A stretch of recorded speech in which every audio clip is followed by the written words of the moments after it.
All right guys हामीले भनिसक्यो find dy by dx if x minus y equals to tan xy।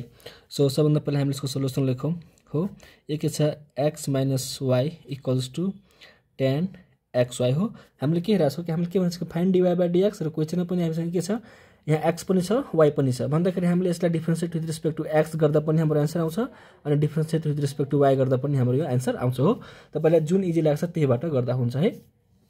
So मैले के गर्छु कि differentiating with respect to x गर्छु है भन्दाखेरि d of x minus y by dx equals to d of tan xy by dx हो। यति कुरा छ है।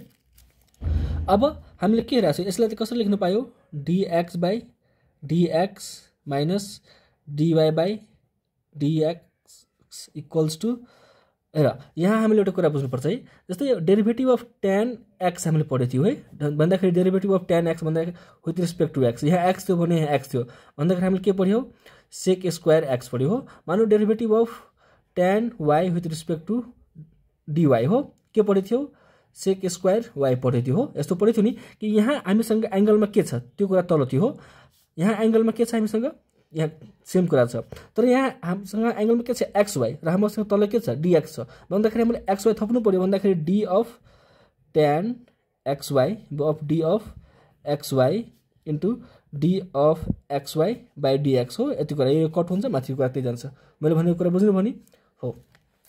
अब यो भनेको के भयो हामीलाई 1 minus dy by dx equals to यो भनेको के भयो हामीलाई सेक स्क्वायर xy अनि हेर यो u इन्टु v को फर्मुला हामीसँग के छ यहाँ मैले लेखिदिउँ यहाँ लेखिदिन्छु ल derivative of u into v with respect to dx मैले लेखेँ ल भन्दाखेरि v du plus u dv by dx हो। यति कुरा छ हो। सेम कुरा यहाँ यो हाम्रो u यो हाम्रो v हामीले जुन पनि चुज गर्न पायो भन्दाखेरि v du dx by dx plus u dv हो कि नै u dv plus v dv भन्दाखेरि 1 minus dy by dx equals to यो कट्यो भन्दाखेरि 1 भयो y sec square xy multiply गर्दै गयौँ हो plus x sec square xy dy by dx भयो हो।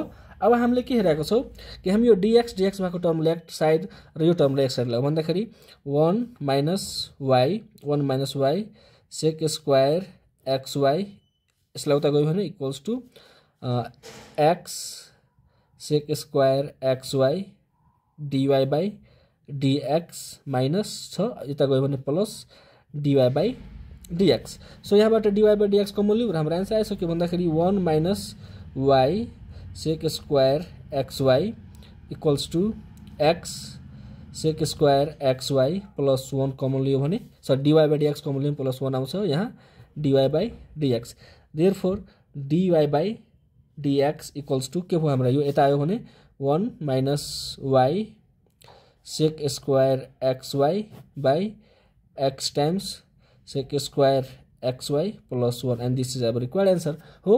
र यो मैले हामीलाई differentiating with respect to x गरेँ तपाईँहरूले differentiating with respect to y गर्नु र यो एन्सर मिल्यो कि मिलेन भनेर भन्नु होला है। र हामीले केही इम्प्रुभ गर्ने कुरा केही छ भने तपाईँले हामीलाई कमेन्ट गर्न सक्नुहुन्छ र तपाईँसँग केही क्वेसन छ भने हामीलाई भन्न सक्नुहुन्छ। हस् थ्याङ्क यू।